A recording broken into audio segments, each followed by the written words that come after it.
For this episode, we want to highlight Hi-Fi Cookies. Sean and his team use inspiration from childhood treats and a love of music to make distinct cookies and milkshakes.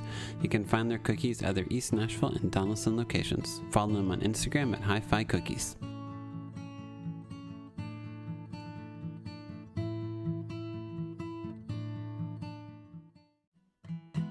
Welcome to another episode of the Nashville Dads. For this episode, we have on Ketch Secor of Old Crowe Medicine Show. We talk about how we founded Episcopal School of Nashville, his work with Voices for a Safer Tennessee, the value of reading, and conversations he's having with people across the country about guns and kids' safety. We hope you enjoy. And I do appreciate you wanting to come on. I feel like we've had Jerry Pentecost on the podcast. I was roommates with Mike Harris for a semester at Belmont, and I ran into Charlie Worsham at a playground the other week. So I feel like we've been in Old Crowe Medicine Show's like orbit for a little bit. So I really appreciate you being willing to come on. Sure, man. Well, that's rock and roll daddy-os. Yeah, I know you started a school in East Nashville. Tell us about the school you started and what that experience was like. Okay, well, I learned so much from my mom and dad about school building because my folks were both intrepid and pioneering educators. Dad started schools, and Mom did a lot of fundraising for schools and taught in the schools that Dad would start. And Dad, in his career, founded 2 elementary schools and resurrected a 3rd. So when I was a kid growing up, I really felt like, school was the family business. So it's been kind of interesting, like really bucking the trend to become a musician. Both my sisters are teachers. My grandparents were teachers. It's just kind of what the Secors were taught to do. So I guess when I became a parent, which happened for me at about age 33 here in Nashville, I started looking around my neighborhood, East Side, and thinking about mom and dad's schools. Seemed like everywhere that I went, I was seeing more and more strollers. And yet I knew that the kids that lived next door to each other in my neighborhood, where one house might be worth more than $500,000, and the other house might be falling apart, that those 2 sets of perambulators were strolling off to very different schools. Mm-hmm. And so I began to think, what would it look like to have a school that reminded me of the ones that I went to when I went to literally 5 of my folks', we moved school to school. I went to school in New Orleans, where Dad was the principal. I went to school in St. Louis, where Dad was. Every school was different. Every school had a different ethos, and was in a different part of the country. But what would it be like to be in a school that's really community oriented and had this sort of pioneering sense about it, that it was new? Mm-hmm. I learned a lot. I learned a lot by going to the East Nashville Kroger about the sociology of parenting in Nashville, just how different the parenting styles are. They fall under such varying degrees. And a lot of it has to do with class and has to do with how many jobs your parents are working and how much time your parents have to give you and how spent your parents are from other issues in their lives. Or, so you can go from like seeing wanton cruelty in a Kroger to seeing like, the hover mom that won't let Braden go from the cereal aisle. Yes, very much so. And I think seeing that spectrum of like literal, like I'm going to smack my kid, to my kid can do no wrong. My kid is on the floor in spilled items singing, and that's okay.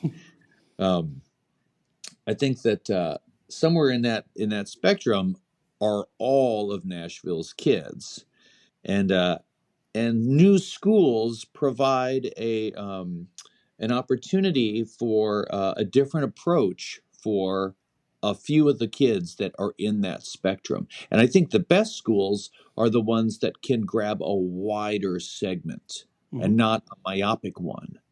That to really address the needs of kids in Davidson County, that the more the merrier. And there are a lot of schools in Nashville already that can pick from one economic group or one region group or one religion group. But if you can pick from a wide spectrum, then you're able to serve kids in diverse environments like we live in. Then you're a little bit more like the Kroger, which I think is a kind of Rosetta for understanding the sociology of American kids here in our city. Go to the Kroger if you want to know what American kids are. Now, don't let me talk the whole time. Y'all must have some questions. Yeah. The first question is, which Kroger? Are you talking the Eastland Kroger or the more Inglewood Kroger? Well, I think you could go between Eastland Kroger or Inglewood Kroger, or you could go to Rosa Parks Kroger on 8th Avenue North, or you could, every Kroger, or you can go to the Belmead Kroger. Yeah.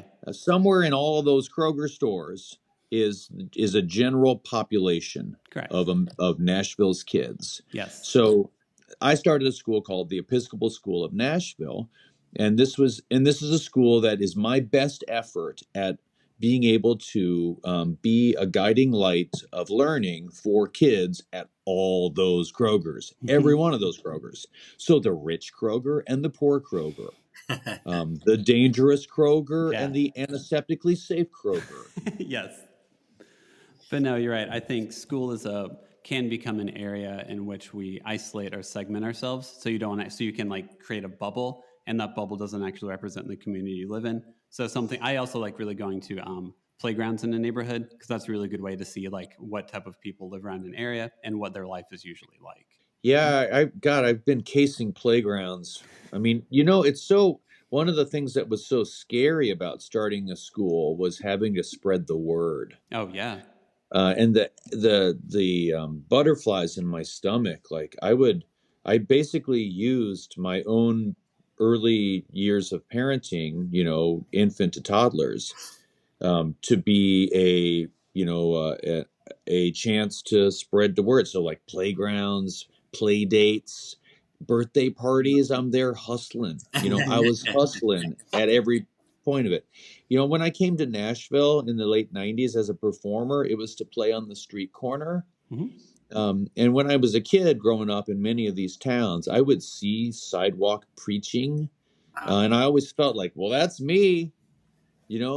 That's what I'm into. And for me, the gospel it could be any number of things. It might just be sheer entertainment. I just want to play some music, get paid. Or it might be, gun safety, or it might be, getting kids more, better access to healthy food. I've just always been somebody that always had a soapbox. It's like it was welded to my feet. Now, did you get into the gun safety after Covenant, or did you have something that happened to you personally that made you get into the gun safety? It's always kind of been there, but Covenant definitely it activated me. Like the troops, like I was deployed.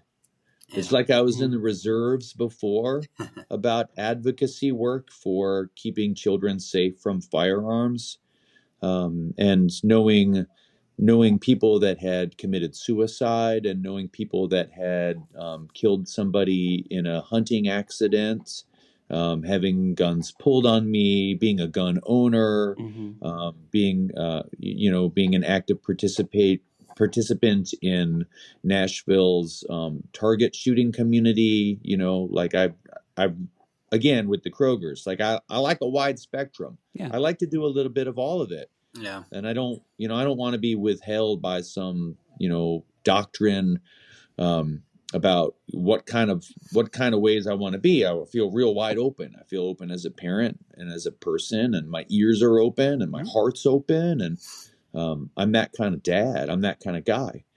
So I've handled firearms my whole life, and yet being called up as a reservist, I think I was pretty sure that there was a proliferation of guns in Nashville, Tennessee that was unacceptable to me. But after the murders of our school kids across town that were the same age as my kids, then it became, glaringly obvious that it was time to get up off the bench and get into the arena and get my gloves on. And so it's been a really active year since Covenant for me. And I've been engaged, I tell you, with parents most of all.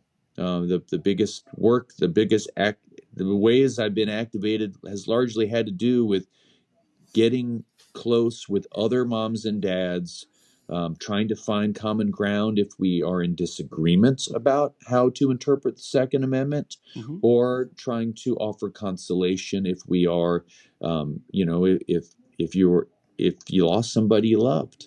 Yeah. How do you, whenever you're trying to find common ground with someone who doesn't view the issue the same way as you, how do you do that? Because I feel like common ground is something that's like missing from this debate. Is people willing to look at the debate from a different side than where they've dug their heels into? I'm glad you're asking. I really think the key to this is a playground kind of conversation with with somebody that has an opposing viewpoint. Like I definitely have very strong feelings about, everything from banning assault rifles to safe storage. And I certainly don't think we should be arming teachers and other things that I think, are to me, like, they're no-brainers. But there are people that also have a 12-year-old and a 10-year-old and live in Nashville, Tennessee, and shop at the same Kroger as me, who don't think that. And so it is our challenge to find commonality for the safety of our kids. All of the forces at B want us to stay divided. They make so much more money on us when we don't work together, and they get to keep the power. The thing is that we actually have the power. We're just not wielding it because it's actually really hard to get along with people and to work out your differences. I've spent the past year since Covenant traveling America with a camera, and I've just finished this film that's all about sitting down with people that you disagree with. Yeah. And I've conducted these kind of civility conferences before my show, after my show, stay in the town a couple of days later. I did this in Kentucky and in Nashville and in Chicago, and I've done it in 6 other places. And the film that we're going to put out later this year really shows the instruction manual, a blueprint for what civility can look like. And God, if we can only extrapolate from there and build this thing a little wider, I think that the safety of our kids could be a direct result. Well, I like that you phrased it that way, of a playground conversation. Like you're hanging out at a playground, just strike up a conversation with someone and you connect with them, basically. And I feel like if you can find that empathy on that low of a level and still like make your point, hopefully whenever you hear the talking head say, here's what gun violence is, you look at it and you're like, that's not what anyone I know says. That's only what you guys are saying. And I don't, you guys have an agenda and I don't trust your agenda that much. Well, I think one of the things that is a blessing in disguise is that when Nashville was called up and having been a reservist mentality on this particular topic before Covenant, but then being activated by Covenant, we now see a real strength among moms and dads of Nashville. And I see a lot of Republican moms and dads getting together with liberal moms and dads and seeing eye to eye on their children's safety about gun violence in a way that I didn't before.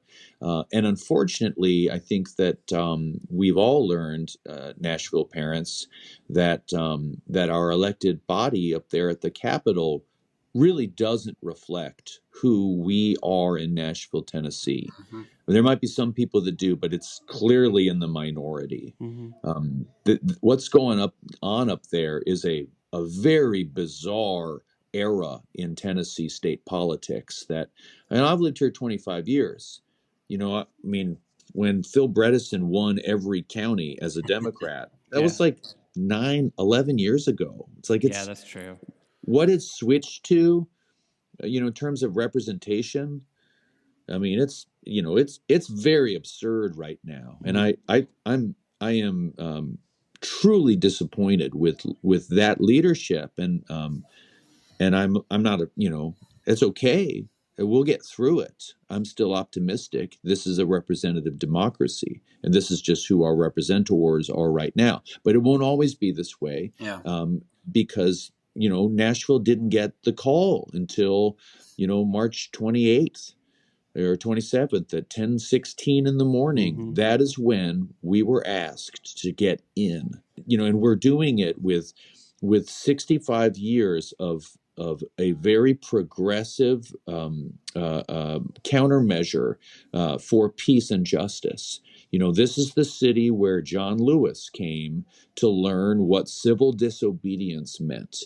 We're in the state where the song "We Shall Overcome" was first called in from the bench and said, "Hey, you're in the show now. Get out there. We shall overcome. Get out there on the Pettit Bridge in Selma, Alabama. Get out there on the front lines of stopping the Vietnam War. Yeah. Get out there for the feminist movement, so that women have equality in the workforce." That's a soundtrack from our state, and I know we have a unique power in Tennessee that I think the folks up there at the Capitol building are only beginning to feel what that power is. And man, I would not want to be in their shoes. Do you feel like a lot of your role is to look at people kind of sitting on the bench and be like, "Hey, this is your time. Like, hey, come on, we need you. Come join the fight." Do you feel like that's kind of what the focus of your advocacy is, or is it something different?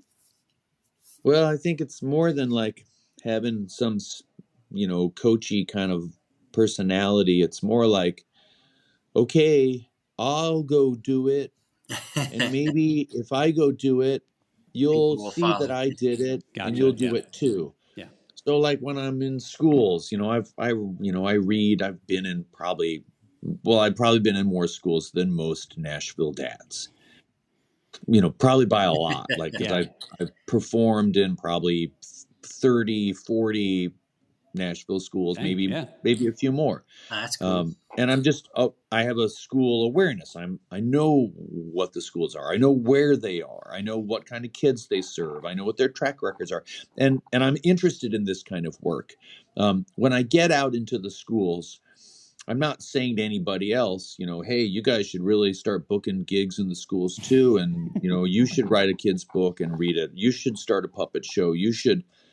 It's more like, I'm just doing what feels like the thing that I can do. Yeah. Because I really want to make the world a better place. And I really feel that unfortunately I can't do it.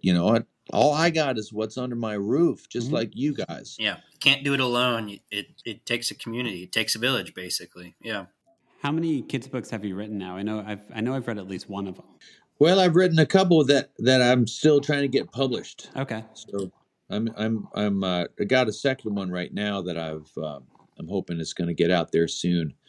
And then, I really want to make some kids' music here soon. One of the ways that people in Nashville see me is on PBS Kids. Mm-hmm.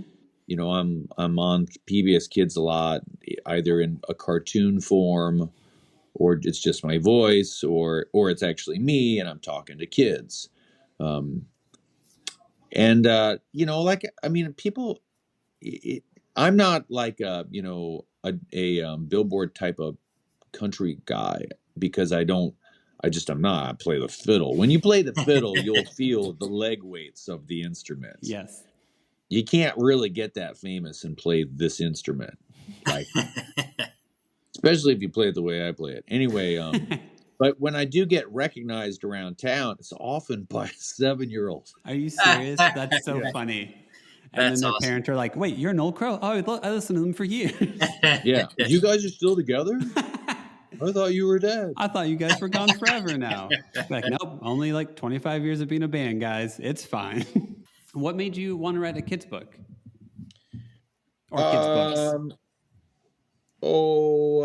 I guess because I am such a lover of language and words, and I love seeing kids love to read. I just love it, y'all. It's so great when you see a child immersed in a book and oblivious to anything else. Mm-hmm. It's just like the greatest gift you can give to a kid is to inspire him to go read a book. A lot of times as parents, I think we're looking for a kind of constant engagement with our kids, sort of like we're on Seinfeld in our parenting. It's like there's supposed to be a laugh track behind everything. Yeah. And, sometimes I find myself like, my child is silent and it's because they're reading. It really diffuses that part of me that's like constantly looking for the interactive parenting muscle. There's I think that the ways that we've found critique with other parents are where everybody's guilty of the same thing. Everybody wants to smack their kid in the Kroger. Yeah. Now, did you smack your kid in the Kroger? Hopefully not. And everybody wants to let their kid like roll around in the cereal aisle too.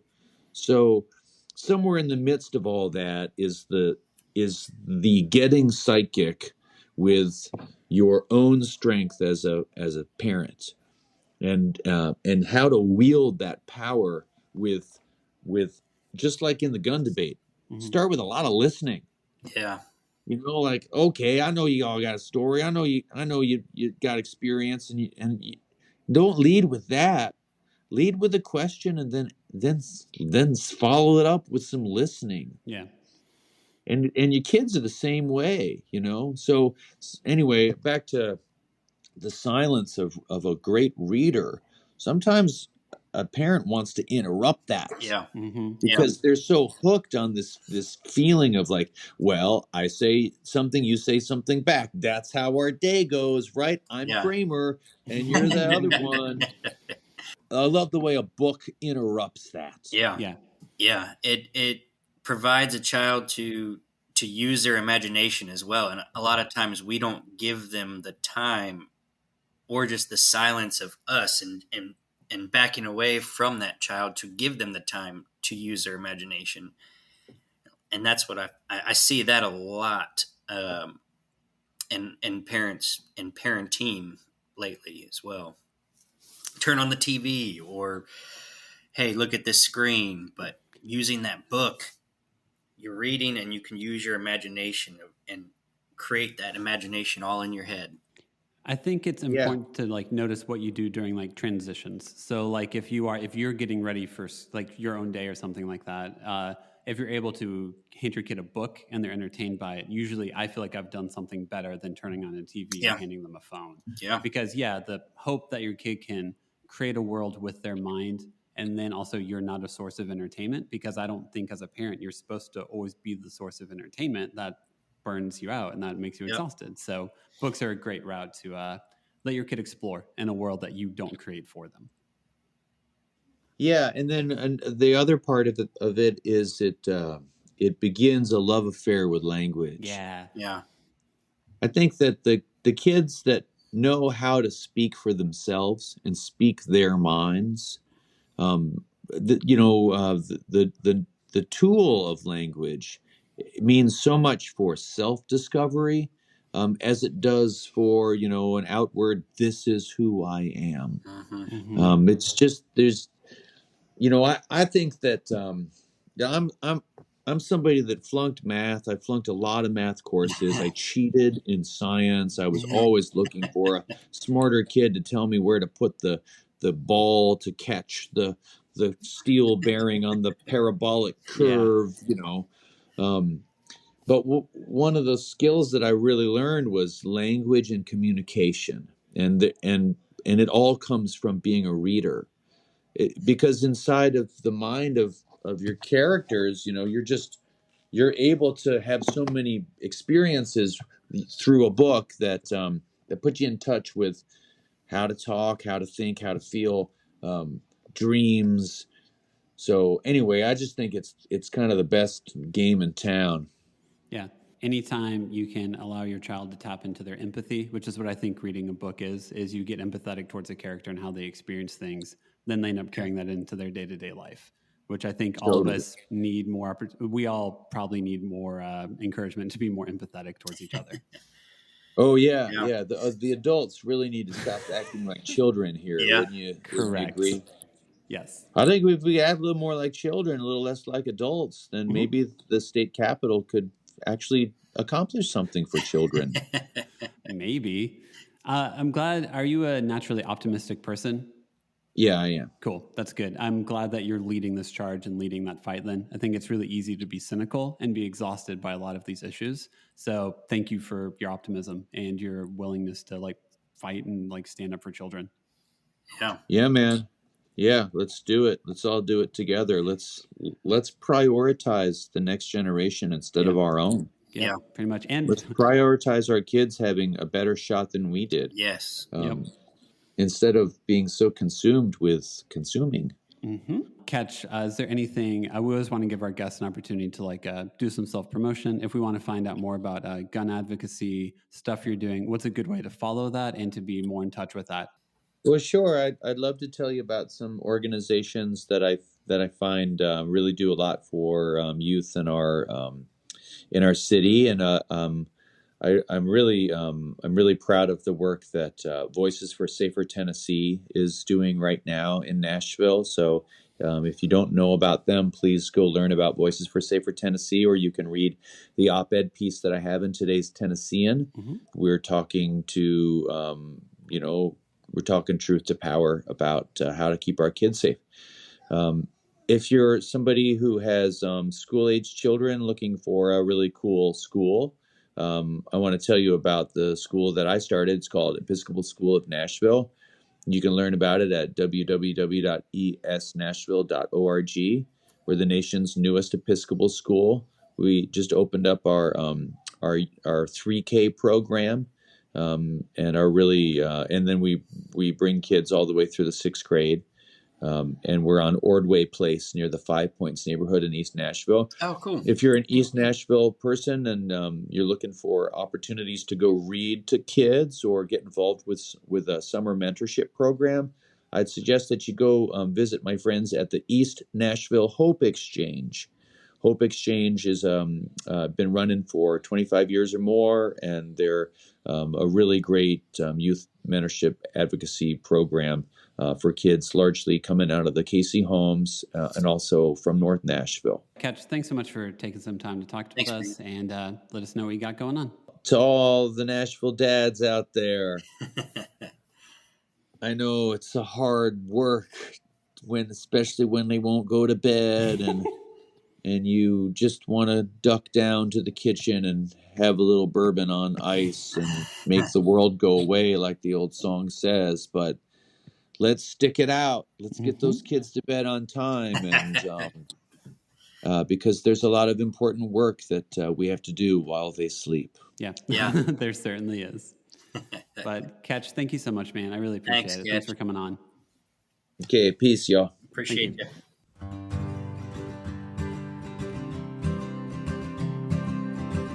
Thanks again for listening. Make sure to follow us on Instagram at The Nashville Dads and to subscribe to us on Apple and Spotify podcast. We record at New Light Podcast Studio, and episodes are produced by me, Devin.